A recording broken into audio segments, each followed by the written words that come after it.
Hey everybody, Jessica Burrell here. I am here with episode number 17 of Everyday Inspiring Women. And today I have my friend Lyndsey Simpson on. Lyndsey and I have known each other, and I was just thinking about this before we started. I'm like, it's been almost 2 years now. And we met in a mastermind group 2 years ago and really have been following each other's steps and moves over the past few years. And I'm really excited to interview her today. She owns her own company called Elle's Creative, which is a graphic design studio, and she's going to get a lot more into her own story and the story of her business. So welcome, Lyndsey. Thank you. Hi, thanks for having me. Yeah, I'm excited. I can't wait to dig more into your story so you can share it with everybody. Yeah, I'm ready. Let's do it. So why don't you start with a little more about you and what you do, and then we'll get into your story. Okay. So like you said, my name's Lyndsey Simpson. I have my own graphic design studio that I recently just rebranded to be LS Creative. So with the graphic design studio, we specialize mainly in branding and print design, but we also do a little bit of website graphics and online PDFs for different coaching programs. Pretty much we can do anything that people ask us to do. Aside from that, I'm also a mom. I have one son. He is almost 6 and is about to be in the first grade. And then my husband and I have been married for about 9 years, but we've been together since we were in high school. So 15 years. I don't know. I've kind of lost count. Time flies when you're having fun. That's right. Well, and I should mention, like, we worked together too when I was just rebranded. I don't even know how long ago that was now, probably about 8 months ago. We're really stepping out into my own coaching business, and you helped me with my graphics, and I love them still. Yeah, which is the point. Well, good. Yes. That is the point. Okay, perfect. So I love jumping into story. So I know you got the questions ahead of time. You're prepared. So I'll just let you go. Go for it, girl. Okay. All right. Well, breaking out more on about me and kind of how I got into this, right about when Cole, I want to say, was 3, I was a relatively new mom. We had been married for several years. I worked a 9-to-5 job, which really we all know ends up being 9 to 6 or 8 to 6 or even later sometimes. I was commuting over an hour each way, and I didn't really realize at the time that I was unhappy with that. I just knew that, I would get angry and irritable, and having dealt with anxiety and depression most of my adult life, I just always attributed it to that. Then I found a podcast that made me realize that, I didn't know what I wanted, but I knew that I didn't want what was happening. So going through the mastermind program that we met in and going through the motions to kind of figure out what it was that I want, I realized that I wanted to work for myself.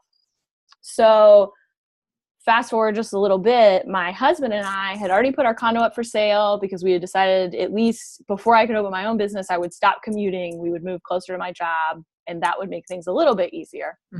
Well, we came up here to North Carolina Memorial Day weekend of 2016 and visited my brother-in-law and decided, you know what? We don't really like the state of Florida. Let's just leave. I remember that. So we found a little town in the mountains, and from Memorial Day weekend, when we decided to move, we drove into the state of North Carolina on July 15th. So in that short period of time, we were able to sell our condo. My husband transferred with his job, and we found a place to live in a relatively short period of time. So now what do? We're in a new city. I decided that I would open my own business because why not just throw in all the changes at one time? Right. Go big or go home. So that's right. We had a little bit of money saved up from selling the condo. So that let me sort of spread my wings and get into the business community here but I didn't know a single soul within 300 miles of where I was. Mm-hmm. So I started doing a lot of networking events where I met a whole bunch of different people who connected me with other people. And now my business is what it is today. In the middle of all that, I did have to get a brief job at a restaurant, but thankfully in the last 2 months, I was able to leave that restaurant job and devote all my time to LS Creative and growing my business. That's awesome. So and it's interesting, like the job you got, it was like a job that was convenient for you in order to be able to still be a mom and your husband's schedule and to do really what you love to do. Yeah, it was, I had waited tables in college, so I knew that it was a skill I could always fall back on. Mm-hmm. I had said I would never do it again, but hey, when times are tough, you do it. So I found a job that would let me work only evenings, which is when I was available, or when my husband was off work, because he worked during the day at the time. So I could work only evenings. They let me pick and choose the days I wanted to work. I think a lot of it more had to do with the people that owned the restaurant, and they were willing to work with me. Mm-hmm. But it was nice to have that flexibility to still be able to, you know, if I wanted to make work business meetings in the daytime, I could still do that, and I could still see my son in the daytime as well. Now, was your family in Florida? Because I'm trying to remember if you were left your family, like some close family. Yeah. Yes, everybody was in Florida. We had been born and raised both in Florida, and then when we met in high school, we moved just a few hours north of our family for me to go to college. And then we were in that city for about 7 years, and his brother had moved up to North Carolina, but other than that, everybody was in Florida.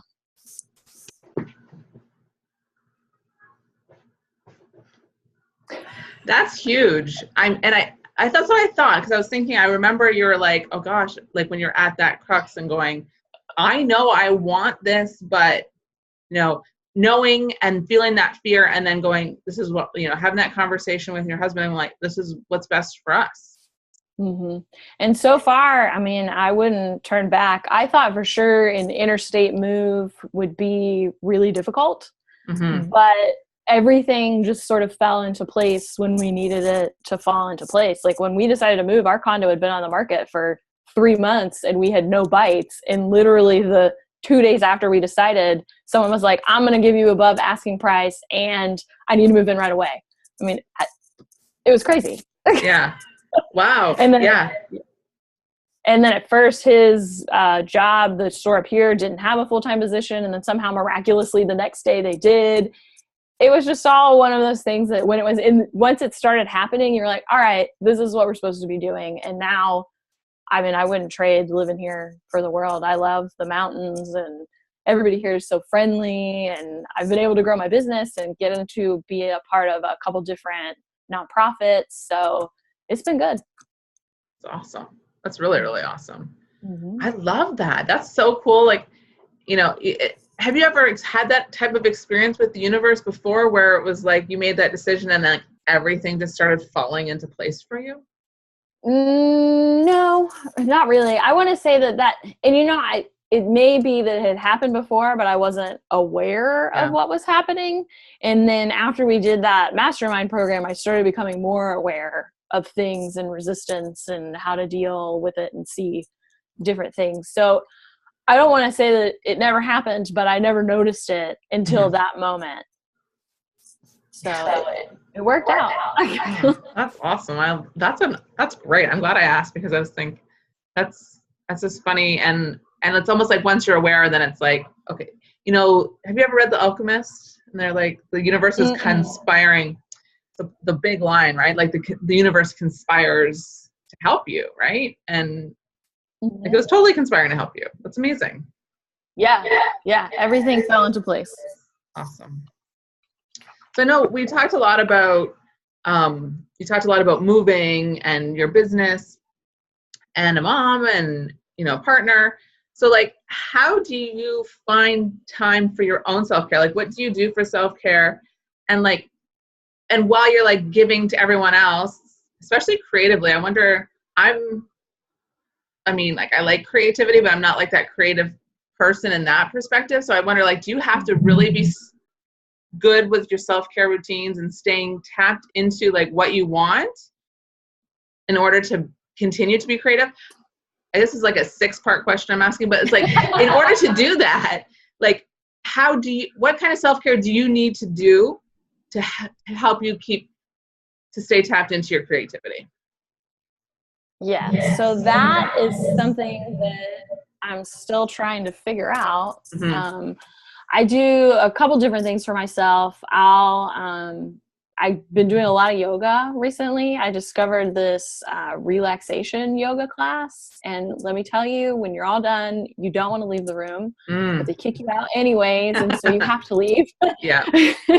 But it's just so nice because she does a little meditation at the end, and then she comes around with the essential oils. And there's just something about that I don't know. I just love it. So I've been doing that a lot. I try to get out and hang out with my friends. And I find too that the business networking events that I go to, I've developed relationships with a lot of those people. So I can simultaneously practice my self-care and make people aware of what I do at the same time.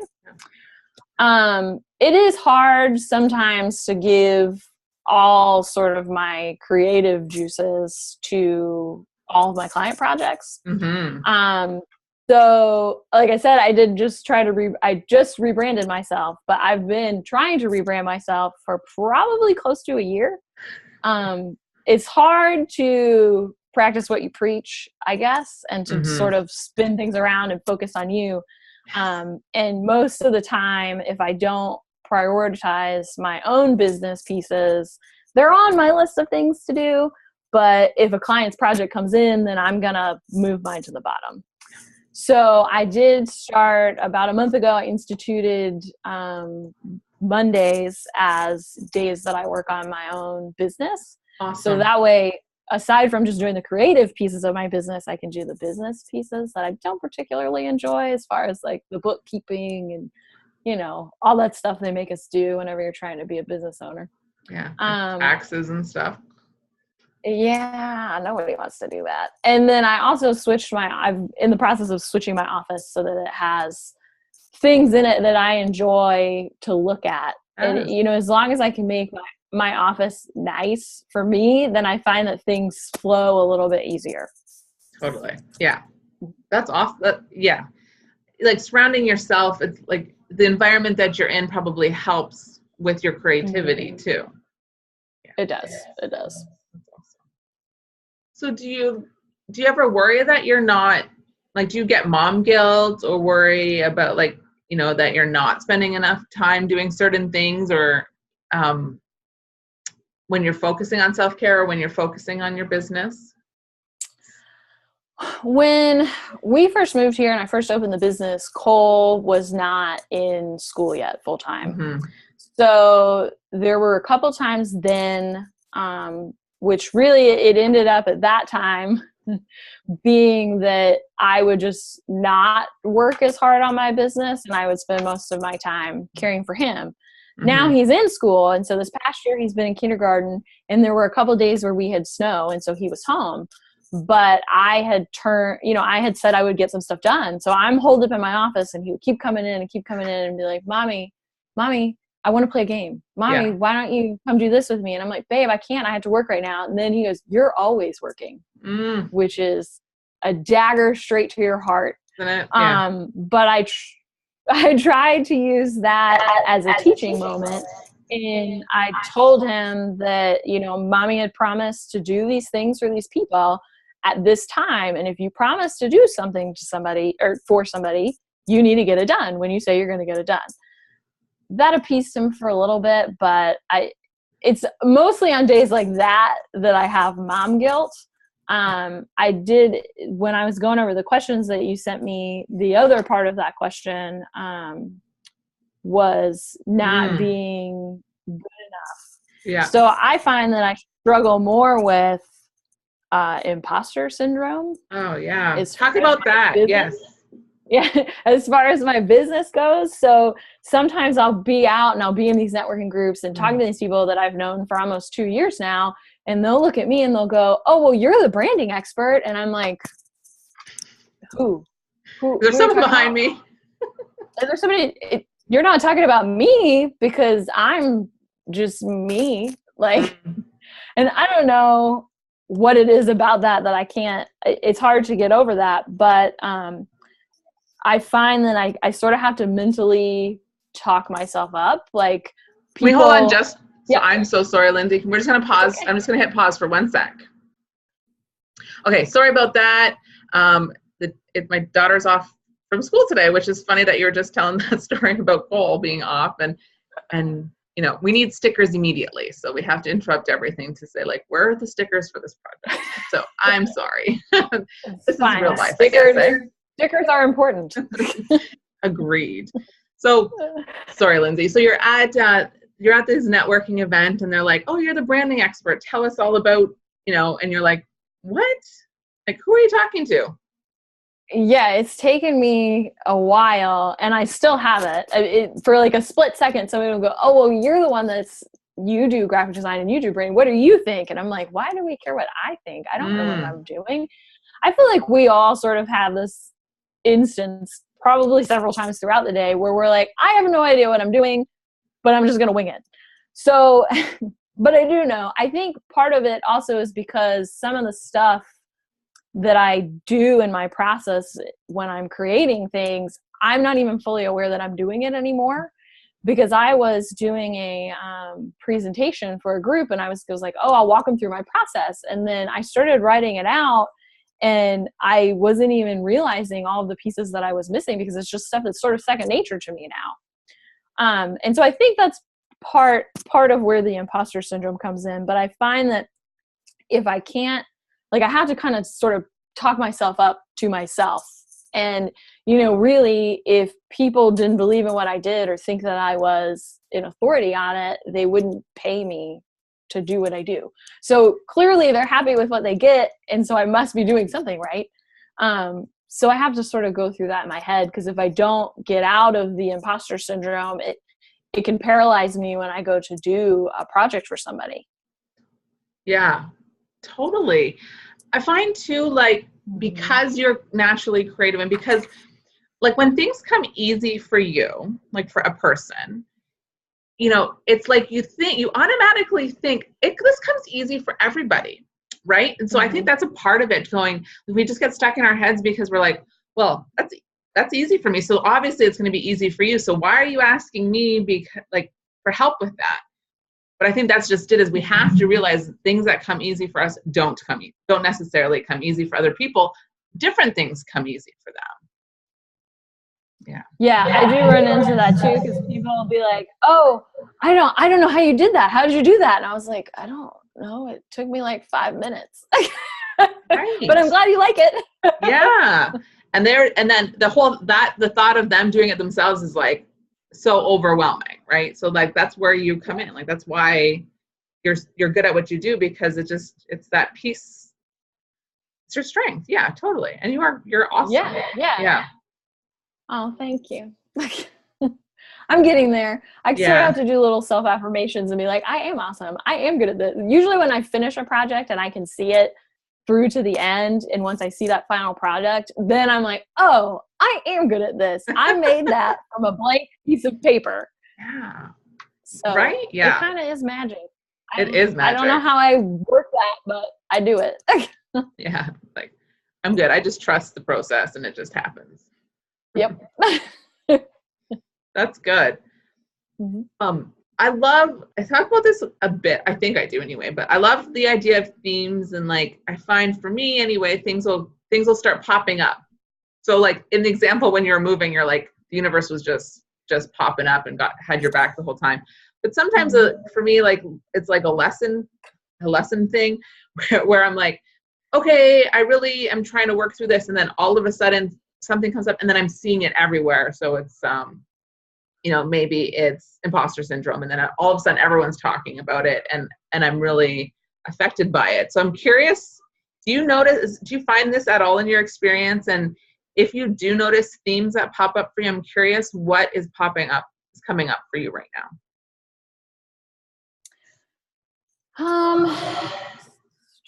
I think whenever I was reading this question before, I don't really have a theme per se that keeps coming up, other than, like I said, I was trying to rebrand myself for a year, and in the past couple of months, it became very apparent to me that that was the thing I needed to do in order to grow.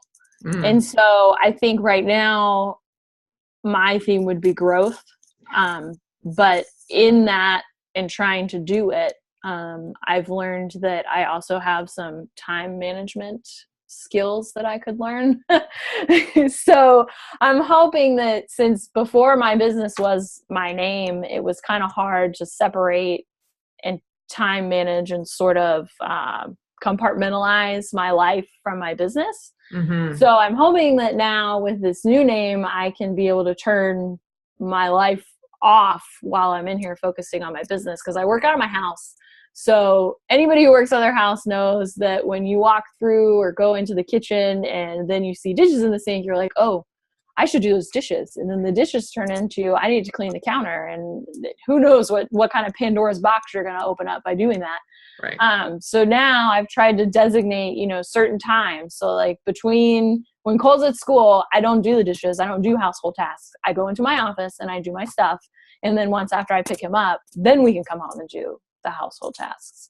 And that's another thing I have to do in order to grow, because if I can't put my time in the right places, then it just ends up feeling like I'm working all the time, which is not why I started my own business. While owning your own business is hard and you have to be fully dedicated to it, I didn't start it to be working on it every hour of the day. Yes. Oh, there's so many good spots in there. And I think it's interesting because you're like, oh, I had, time management to work on. And it was just a matter of setting those boundaries for yourself. And it's like, as soon as you did it, you're like, okay, like you mentioned earlier, Mondays, I'm working on my business and like putting structure. Because if you had a full-time job, you would have like outside of the home. So you do have a full-time job. If you had one outside the home, there would be structure around it. It's like, this is when you're here and this is what you're doing today. And these are your breaks and these meetings that you're in, So why do we look at working from home any differently, I guess? So I think that's good that you put that structure. I think that's going to help too. Yeah, that's kind of the shift that I had, because I wasn't treating it like I was working at an office, but I am working at an office. It just so happens that office is in my house. Yeah. And I also too was scheduling meetings every day. And when you work out of your home and you have to meet somebody for a meeting, one meeting that's only an hour long ends up taking half of your day, because you've had to get ready and then you go there and then you have to come home and decompress from the meeting. And, it's easier now to put aside at least that one day so that I can sit down for 6 uninterrupted hours and get stuff done. And then that way it gives me more focus on all of my client projects and the fun part of owning a business. Yeah. Yeah. That's awesome. Really good. Thank you for sharing that. I think there's so much in there. So I'm going to let that sit, because I think I could definitely be applying a lot more of that too. Like, I work outside the home, but I have my own business too. So I'm like always looking for ways to just continue to put more structure around it for me, so that I'm not always working when I'm not at work. Yeah. It's a learning process for me. I've just sort of started, like I just instituted those Mondays a month ago, and then I've started getting up earlier now, because before I found that I would wake up a little later and it would take me longer to get going. So even after Cole went to school, I was still taking an hour and a half to get into the groove of things. And then I'd be like, oh, I'll do stuff whenever he goes to bed. You're not going to do anything when he goes to bed. It's 8:30 and I sit down on the couch and I'm like, I'm going to turn on Netflix while I work. You get so much work done that way, don't you? Yes. I was so very productive. Oh, that's awesome. But at the same time, it's like you need that decompression time at the end of the day to be like, oh, yeah. Yes. Yeah. So I quit fooling myself into thinking that my decompression time was also going to be productive, because it wasn't. Then I would just shut my computer and I'd be like, well, now I sat here for 2 hours and didn't do anything. Right. And instead of beating yourself up, just like allow that to happen and be like, where can I adjust somewhere else? Perfect. Yep. Oh, awesome. I love reading and like, well, I don't read actually. That's the big joke. I love reading, except I don't read. I listen to Audible. I like absorbing. Actually, I just had a friend say to me, she's like, "Why buy the books? But I don't actually read them really in hopes of, just learning by osmosis and owning them." Apparently that's not working out for her.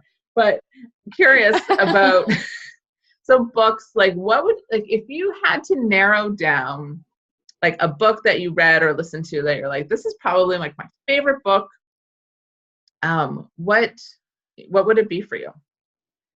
So this was a surprisingly easy question for me to answer. When we first moved here, I was stumbling through the internet and I found an article on Medium called The Crossroads of Should and Must. Well, after El Luna, who wrote that article, got such a good response from it, she decided to write a whole book. So I bought the book. And nice. The message in it is amazing because I find that there were all these things that people tell you that you must do. So like, you must graduate from high school, you must go to college, you must get a good job. I did all of those things, and it wasn't what I wanted to do, or what I must do. So her whole thing is, you should go and do all of these things, but what is your soul like really craving that you want to do?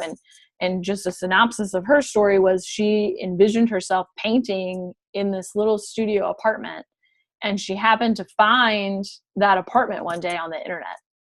So she quit her job and she moved to this apartment and started painting. And then from all of that became this book. And so it also helps that it's a beautiful book. There's a lot of illustrations in it and different snippets that she took out and kind of painted. And it's just a great book because it makes you really think about, like, am I doing this because I should do it, or am I doing it because I want to do it and I must do it?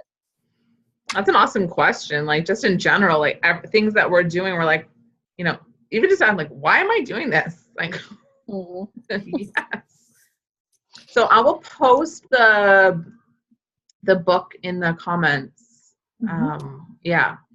And also, I'll post in the comments how anyone can get in touch with you if they want to, if they're looking for graphic design and like support and like branding help and all of those really good things. So I'll post everything, but you can go ahead and tell us how to get in touch with you also.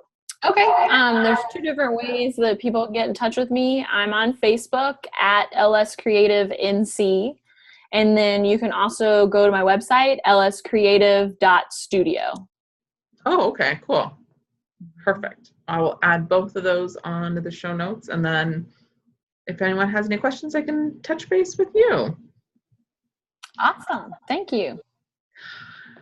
That was awesome. Thank you so much, Lyndsey. There's a lot of good nuggets in there. I'm looking forward to listening to it a second time, and like, I hope you listen to it a second time too, and just kind of picking out some really good things to walk away with. And I'm really happy. So thank you. I appreciate your time today and chatting with me. Thanks, Jessica. It went pretty good, I think, for a first interview. You were wonderful. You're so easy to work with.